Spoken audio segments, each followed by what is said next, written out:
Vous écoutez Arte Radio. Ça montre la diversité en France. Et moi, je suis d'origine malienne et cambodgienne. Aya aussi est malienne. Max et Seni sont capverdiens et Staro, il est congolais, si je ne dis pas de bêtises.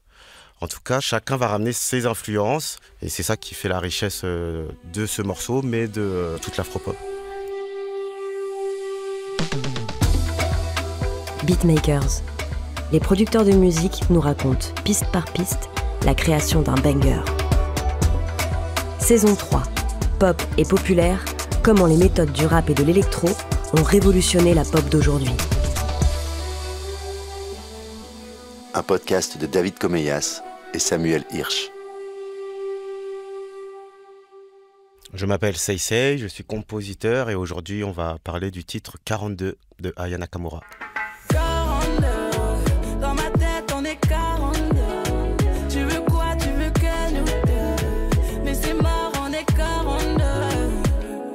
Je m'appelle Seisei, j'ai travaillé avec beaucoup d'artistes de la scène pop urbaine comme Dadju, Franglish, Camille Lelouch. Une de mes grosses fiertés aussi, c'est un titre que j'ai fait pour des artistes en Colombie, Shock It Town. Un morceau qui nous a valu plusieurs nominations aux Latin Grammys. Donc c'était vraiment une expérience hyper enrichissante. Il y a un rêve de se dire que la musique peut nous envoyer à l'autre bout du monde. J'ai grandi dans le 95. Mes parents m'ont inscrit au conservatoire. Au collège et lycée, je crois, je commençais un peu à faire des prods avec Fruity Loop. Donc, le premier titre qui a lancé ma carrière, c'est clairement Reine de Dadju. J'ai pas besoin d'attendre plus longtemps, je sais qu'il est temps de partager mon sang et d'élever au rang de reine, au rang de reine, au rang de reine. Ça a lancé sa carrière et du coup la mienne aussi, en 2017. Il y a Baraka Dama de la section d'assaut. Lui, c'est un dénicheur des talents. Hein. Et c'est lui qui m'a dit à l'époque, il faut que tu travailles avec nos petits frères. Et il parlait de Dadju, Franglish, Abou Deveng. Aya, je l'ai aussi rencontrée dans cette période-là. Elle n'avait pas encore fait Dja. Oh Dja, y'a pas moyen Dja. J'suis pas ta cata Dja, genre en katana baby tu dettes ça. Donc c'était aussi à ses débuts. J'avais mon studio à Montreuil. On a bien accroché, humainement parlant. J'ai travaillé pratiquement sur tous ses albums, hein, je crois. C'est une femme que j'ai toujours admirée. On ne se rend pas compte toutes les difficultés, tous les obstacles qu'elle a dû traverser. Des photos qui sortaient quand elle n'était pas maquillée, où on la comparait à un homme, ou qu'elle chante au JO, c'était un scandale, quoi.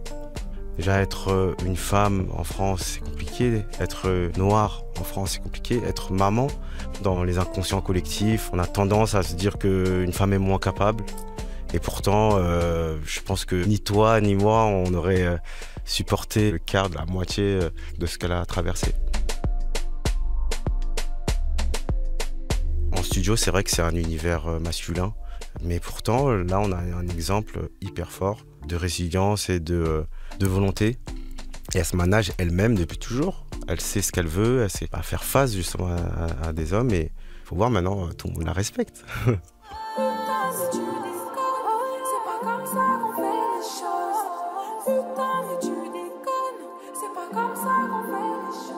Et du coup, c'est vrai qu'avec Aya, j'ai jamais eu cette pression de travailler avec la plus grande artiste française, puisque finalement, on s'est connus, on n'était personne, j'ai envie de dire. La relation n'a jamais changé. Et elle se souvient des gens. La preuve, quand il y a eu ce documentaire sur sa vie et sur la manière qu'elle avait de créer, elle a pensé à moi pour justement faire partie du documentaire. L'idée, c'était de montrer un petit peu comment on faisait un son, à quoi ressemble une session. Donc on faisait un peu semblant, c'est vrai qu'il y avait des caméras, mais au final, on s'est pris au jeu et ça s'est fait vraiment naturellement. C'est dans ce moment-là, il fait un truc. C'est pour ça, si là, il filme pas, il rate tout. C'est que ça filme, hein. Parce que là, il a fait des trucs, là. C'est là tout ce qui se passe. Ce jour-là, elle avait fait appel à Max et Seni. C'est un duo de compositeurs qu'elle apprécie beaucoup. Et un guitariste qui s'appelle Staro.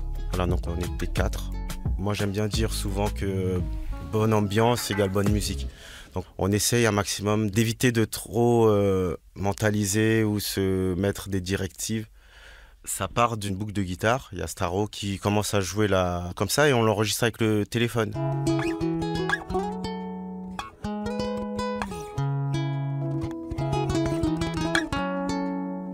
Cette boucle-là, en fait, que je récupère, que je mets dans mon logiciel, Logic. Et il y a aussi là une petite gimmick qu'on entend chanter, je crois que c'est Max ou c'est Ni, enfin l'un des deux qui chantonne un petit peu cette gimmick.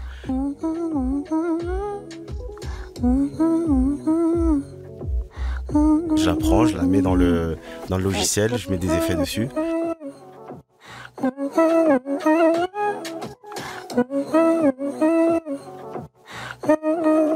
Voilà, et ça crée cette boucle qu'on entend dès le départ.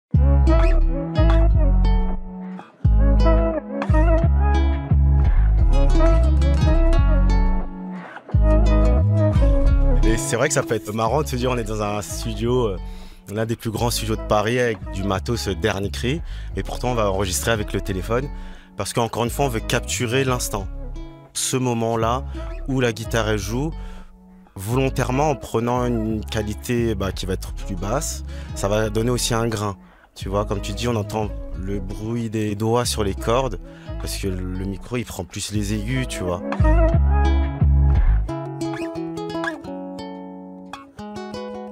Des fois même en beatmaking on dit le son est trop propre, il faut essayer de le rendre plus crade.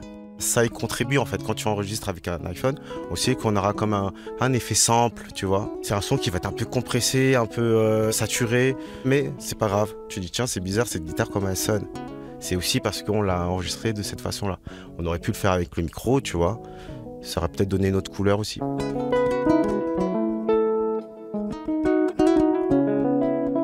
Ensuite, on a le beat qui arrive très vite. C'est Seni qui crée une boucle, il joue avec FL Studio. Lui, je lui ai demandé, je me souviens, de ramener plus de puissance dans le kick et dans les snares pour ramener de la dynamique.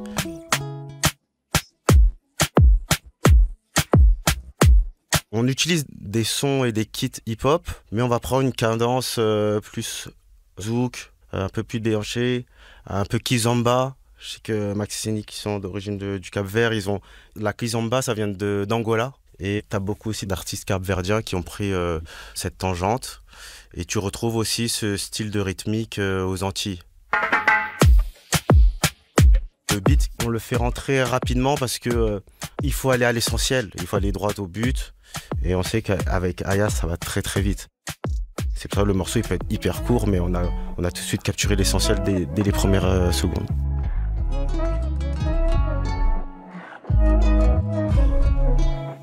J'ai compris, tu te prends pour mon père. Avec toi, c'est le monde à l'enfer. Si je dis les choses, je me suis fâché. Moi, j'ai pas signé pour ça. Tu veux me faire danser, mais j'ai pas envie de danser. Tu veux me faire flancher, mais j'ai capté ton jeu. Le petit roulement, on appelle ça un fil que j'ai pris dans une banque de sons de style reggae, tu vois. C'est, j'irais la version acoustique du Pchitm ou du White Nose. On utilisait beaucoup dans l'électro, ça annonce le refrain. Ça crée une tension et une attente, comme, un peu comme un roller coaster où tu sens que ça monte. Et ensuite, tu vas avoir la chute et tu vas délivrer toutes les émotions. Tu sais quand tu l'entends, ça va partir.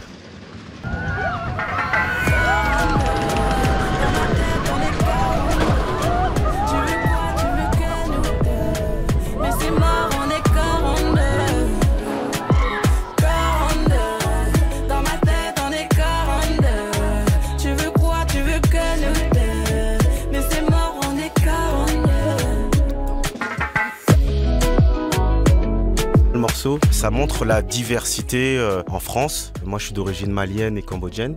Aya aussi est malienne. Max et Seni sont capverdiens et Staro, il est congolais, si je dis pas de bêtises. En tout cas, chacun va ramener ses influences et c'est ça qui fait la richesse de ce morceau, mais de toute l'afropop. On dit afropop, on va mettre un peu ce mot valise pour englober tout le monde, mais l'afro, tu vas le ressentir dans la rythmique, dans le jeu de guitare. Moi, dans mes jeux de piano, je suis aussi beaucoup inspiré de la culture gospel, par exemple. Tu peux entendre du Seven, on peut entendre de la Jamaïque. En fait, tu vas t'as l'Afrique en fait, tu vois, partout dans le monde. Donc c'est dans ce sens-là, je peux te dire c'est pop, donc c'est populaire. Notre objectif, c'est de faire d'une musique, d'un style, d'un genre, on va chercher à le populariser. Donc pour la populariser, il faut des codes pop. Ça va être dans la structure par exemple. Intro, 4 mesures, 8 mesures. Tu fais ton refrain, 4 mesures, 8 mesures. Tu vas avoir un format, tu vois.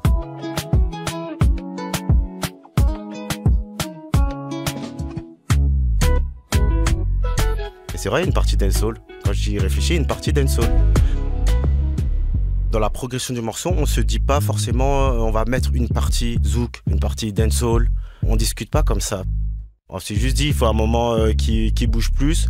Tu me fais danser, ça se vient naturellement, c'est les influences de chacun. C'est exactement comme pour la musique et le solfège, tu vois. On se dit pas venez on fait une harmonie, venez on met du la mineur, ensuite on passe sur do majeur, on se le dit pas. C'est juste on le joue comme on le sent. Il y a une énergie qui se crée en fonction des personnes qui sont dans la salle, avec l'artiste et avec d'autres compositeurs du coup, pour créer quelque chose d'unique.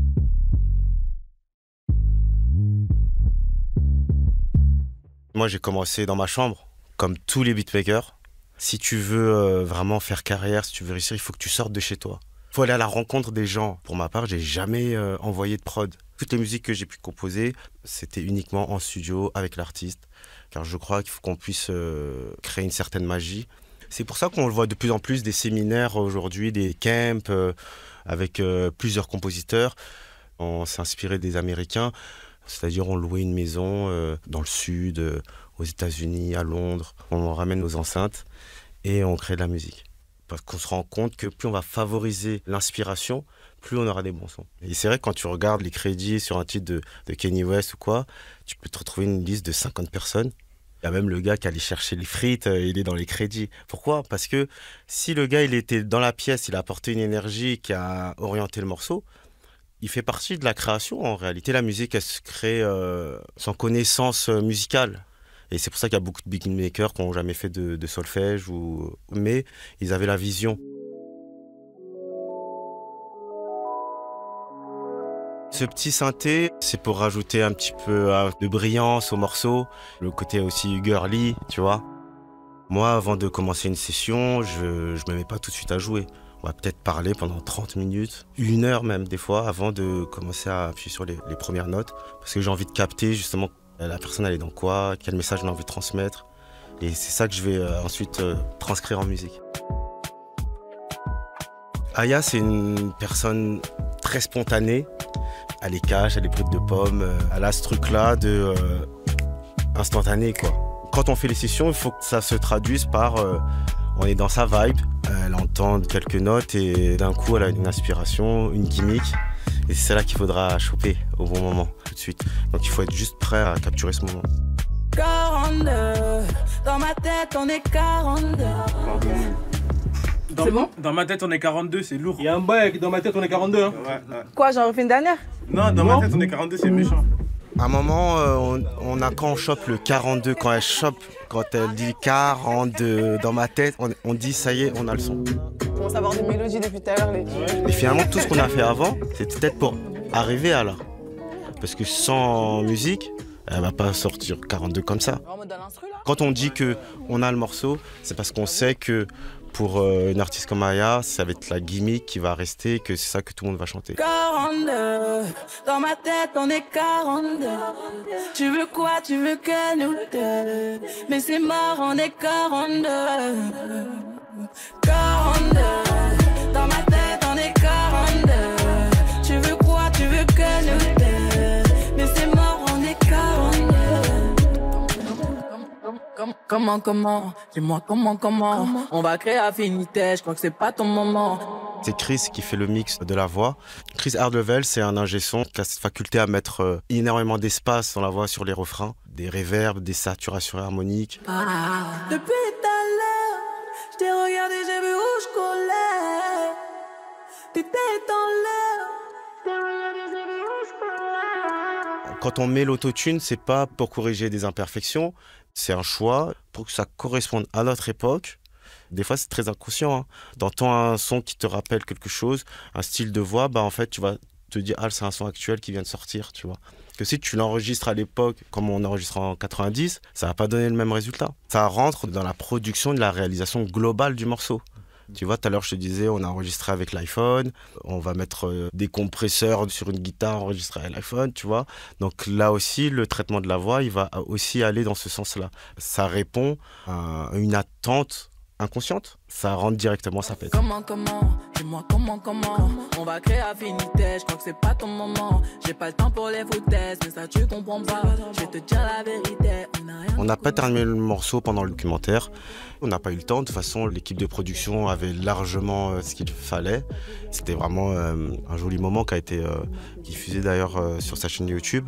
Donc si tu veux, on n'avait pas la nécessité de finir le son. Et quand le documentaire est sorti, tout le public a réclamé le son en fait.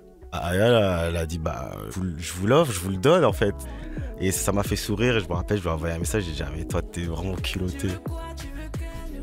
Et ça explique le troisième couplet. Elle a sorti le son tel quel. Ça veut dire que ce qu'on entend sur le troisième couplet, c'est les top lines.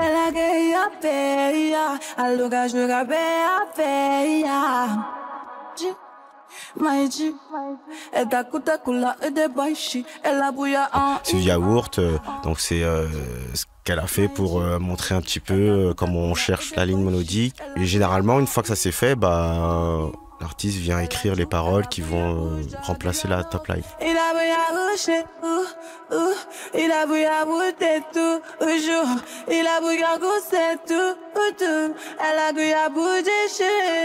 C'était assez fou et incroyable que les gens en fait ont adoré alors qu'il n'y avait pas de paroles. Avec un troisième couplet en top line, en fait tu peux transmettre l'émotion, l'énergie et les gens ont envie de danser et le son il fonctionne en fait. Déjà, je me rappelle que j'avais, elle a gagné à payer, alors que je l'avais à payer. Maïdi, elle t'a coûté coula et des baïchis, elle a bouillé en I, elle a tout, elle a bouillé.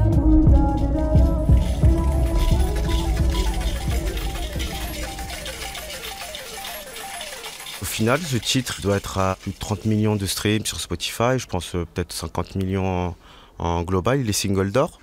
Mais Aya, tu vois, on n'a jamais eu de relation d'argent direct. Ça veut dire qu'un artiste, il est signé dans une boîte de production, donc ce sont les producteurs qui payent pour le studio, qui payent pour les compositeurs, etc. Donc c'est à eux ensuite que tu vas négocier ton prix de prod, etc. Moi aujourd'hui, parce que je pense avoir fait mes preuves en France et à l'international, je peux décider en fait de mon prix à la journée de présence. Je sais pas moi, 1500 €, 2000 € la journée, je viens, on travaille sur un morceau et on voit ce qui se passe après. Mais sinon, il n'y a pas de règles et j'aime à dire que mon travail de réalisateur, ça comprend finalement plusieurs casquettes, tu vois. Je peux enregistrer une guitare, je peux enregistrer une voix, je peux travailler avec n'importe quel instrumentiste. Donc on se partage, après on se met d'accord sur qui a fait quoi. Ça c'est pour les droits d'auteur. Tu as une partie qui va pour l'auteur, l'écriture, le texte, et une partie qui va pour la composition, donc les compositeurs. En fonction de l'apport de chacun, on va avoir un pourcentage. Si quelqu'un il a juste fait une piste de guitare, il va avoir un partage moindre que celui qui va avoir fait toute la ossature du son, etc. Donc c'est ça qu'il faut garder en tête, c'est que parfois il vaut mieux partager à plusieurs un grand montant que rester seul, mais pas beaucoup quoi. Quand on a déterminé un petit peu les pourcentages, c'est en fonction du nombre d'écoutes, que ce soit sur les plateformes, la diffusion en télé, les concerts. Partout où la musique va être jouée, il y a des organismes comme la SACEM qui va venir récolter, qui ensuite tous les 3 mois va partager en fonction de ce pourcentage aux ayants droit. Ça c'est un morceau qui peut rapporter beaucoup et sur du long terme, peut-être qu'il va être joué dans d'autres pays, donc ça va générer aussi des droits là-bas. Et en fait, jusqu'à la fin de notre vie, on aura des sous pour ce titre-là. C'est hyper compliqué de dire combien exactement, mais on parle de plus de centaines de milliers d'euros, bien sûr. On ne s'attendait pas du tout à ça, hein. Comme je t'ai dit, le son, on l'avait fait vraiment dans l'optique d'un documentaire. Puis finalement, les gens ont aimé. Et ça montre que voilà, la musique, il ne faut vraiment pas trop calculer parfois. Dans ma tête, on est 42. Tu veux quoi, tu veux